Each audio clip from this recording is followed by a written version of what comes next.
అన్నా చెప్పరా ఏమి అన్నా అది అది సిగరెట్ గిన్ కావాలేమ్రా?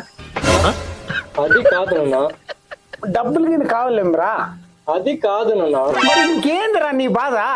నాన్న మా ఫ్రెండ్స్ అందరూ కలిసి యూట్యూబ్ ఛానల్ పెడదాం అనుకుంటున్నారు. అందుకే మిమ్మల్ని అడుగుదామని. అంటే మంచిగా యాక్టింగ్ చేస్తే వీడియోస్ బాగుంటే లక్షల్లో సంపాదించవచ్చు నాన్న. అంటే ఇప్పుడు నువ్వు యాక్టింగ్ చేస్తున్నావా? ఊరందరితో నా కొడుకు పెద్ద సాఫ్ట్వేర్ ఇంజనీర్ అవుతాడని గొప్పలు చెప్పుకున్నాను. ఇప్పుడు వాళ్ళందరూ దగ్గర నేను తల దించుకోవాల్సిందేనా? నాన్న నువ్వు తలదించుకునే పని నేను ఎప్పటికీ చేయను నాన్న. ఇప్పటికే 5 ఏళ్ళు వృధా అయిపోయింది, దీనికి ఒక 5 ఏళ్ళ? నాన్న బీటెక్లో నేను మా ఫ్రెండ్స్ అందరూ కలిసి ఒకటి ఫిక్స్ అయ్యాం. ఏ పని చేసినా నలుగురు కలిసే చేయాలని అనుకున్నాం. వాళ్ళు అడుక్కొని తింటే నువ్వు కూడా అడుక్కొని తింటావా? అంతేనన్నా. అడుక్కోపో.